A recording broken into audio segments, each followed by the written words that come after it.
Hello, we're Random Encounter Productions. I'm Cody Stone, and today on GM Tips, we've got improv for you and your players.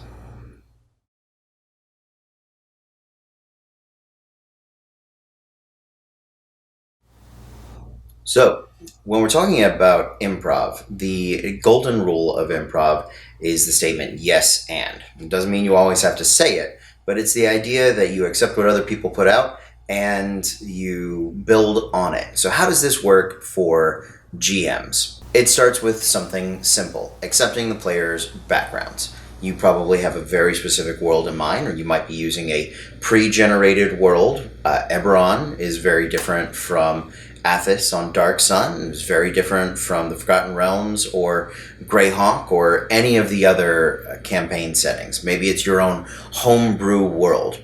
I think what's important here is that all of your players' creativity is supported. So if they want to play something that you may not have thought of in your campaign world, give them the opportunity to do so. Give them just a little corner of the land, right?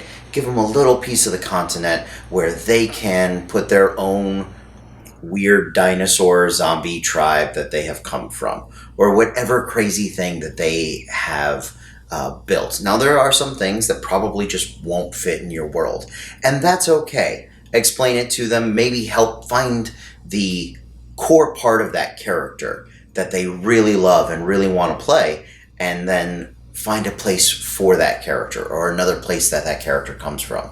If your player really wants to be an honor-bound sort of samurai character that wanders the lands testing his swordsmanship, but you don't have a medieval Asia or Japan and there are no samurai to be had, maybe look at a dwarven tribe where honor is key, and instead of a sword, maybe it's an axe, but they can have the same core concept of that character. It's about fostering creativity. So when a player brings up something that is a little weird or a little nuts, don't shut it down right away. Find a place for it. Think it over. And as long as it's not going to break your game, it's only going to add some spice to everything that's happening. How does this apply for players? Well, when you're at the game table and somebody wants to convince you of something, or maybe the thief wants to pick your pocket, let them find something cool that's on there and use it as an opportunity to role play with each other, to build those character interactions, and hopefully they'll return the favor. So maybe the thief picks your pocket, steals your keys, and later on in the day you just kick him off the cart, and hopefully you guys don't suddenly have a PvP situation where you're constantly rolling checks against each other. Embrace what your other party members are doing. Now, does yes and mean that you always have to accept what people are doing? No. In improv, you probably should on stage. However, we're all playing a home game. We're all enjoying each other's company. So if we don't like something that's going on, we have to be okay with piping up and saying that as well. Now, for GMs, there's another type of improv. Not just interacting with each other, but interacting with the story, interacting with the world that you've created. Part of this comes from preparation. Your players are very rarely going to go where you want them to go, as every meme on the internet will tell you. However, when they go off the rails or off the beaten path, it's a great opportunity for you to start to improvise story elements. I use a couple of tools when I do that. Kobold Fight Club, if I'm going to have a random encounter, or there are a number of tables that you can use, roll on to develop monsters. You want to make these fights meaningful. And a few simple questions that you can do is, what do your monsters want? Are they hungry? Do they want to steal from people? Did somebody wander into their land? Are they smart enough to have those sort of thoughts and desires and tactics? Those are just real simple things that you can kind of use to bring your world to life. It's also good with NPCs. NPCs that you're not going to fight. When you wander into town, there's probably a shopkeep, some bartenders, a tavern keep, people that are going about their day-to-day lives.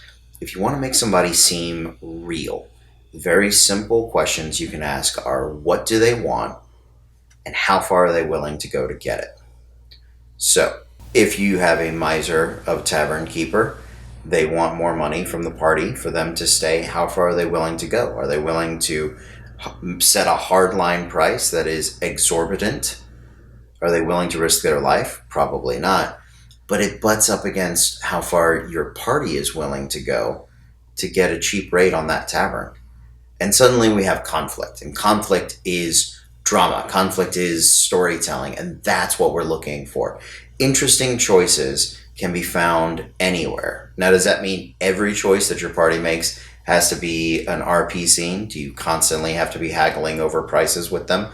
No, absolutely not. But I bet one player at your table likes the idea that they are so charismatic they can negotiate a better price for something. It's always about a little bit of wish fulfillment and finding the opportunities that we can say yes and let our players experience that little bit of being cool.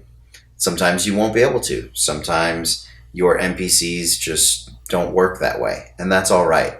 But when the opportunity arises, try to take advantage of it. Try to give them a fun bit to sink their teeth into. Now, when you're improvising in a fight, you look at the monster manual and you're scrambling, maybe you didn't have time to prep that night, you grab a couple of monsters and none of them make sense together. You've got a zombie over here, an orc over here, a hydra over there, and you're stuck. Reskinning is a really fun way to make monsters that seem very different. Take a hydra, for example. Classic Greek mythology. You know, the more you hit it, the more heads it's going to spring up. Maybe you're not in a swamp. Maybe you're not in a slightly aquatic place where a hydra would normally be. Maybe you know that all of your party members are familiar with the mythology of hydras. And maybe you're in a dungeon and it's a little too small. If we take all the same stats of the hydra and we reskin it as an orc, well, how's that going to work? What about this? Instead of growing new heads, the orc just gets faster. Because ultimately, your hydra is only getting more attacks the more heads it gets. Maybe instead of fire damage, preventing it from growing a new head, or preventing our orc from speeding up, maybe it's psychic damage. Maybe disrupting his train of thought starts to slow him down. He doesn't have as many reactions. He doesn't have as many attacks. But you just took a regular orc without changing any of the stats. You flip to a different page. You got now an epic orc boss that the more you hurt him, the tougher he's going to get. And all the stats pretty much work. All you've got to do is maybe increase his intelligence so he's not a animal. Give him a language. But that's not anything you need to write down. You just know your orc boss that's going to last maybe a scene, or might become a recurring villain, that he has this ability that the more damage he takes, the bigger his fury becomes, the faster he becomes. And it's just about finding the little bits of stats and cool mechanics and reskinning them, treating them just a little bit differently to come up with something that your players have never seen before and that they'll ultimately always remember. Improvising is about encouraging each other. It's about supporting players' choices. It's about players at the table supporting each other's choices and helping each other out. And there's lots of times where that's difficult when you think you have a better plan than your friend at the table. Sometimes it's better to just let them do something and give them a very fun "I told you so" afterwards. Or maybe it works and then they get to rub it in your face a little bit. Improv is also about taking your pride out of it and enjoying what's happening in the moment. You can't plan for everything as a player or as a GM. So just be ready to roll with the punches and know that whatever reason you give as the GM is the right reason. Anything that you as a player say your player does, they do. And we can all enjoy just a little bit more of the game by embracing the spontaneity of it and really letting it live and fly. So right now we're going over some big, broad general tips, and once we get through those, we're going to dig in and get into the nitty gritty. So if there's anything you've ever wondered about, any questions you have about playing, about GMing, please like, share, subscribe, leave a comment down below. We can answer those and hopefully bring them up in a future video. And if you want to see what a GM completely improvising sessions looks like, check us out on twitch.tv/randomencounterprod or right here on our YouTube channel. You can go back through all the old episodes because I unfortunately plan very, very little. And yeah, so improvising for me is one of the best tools that you can have in your GM toolbox, in your player toolbox. So give it a little practice and let us know how it goes for you. But until next time, be cool.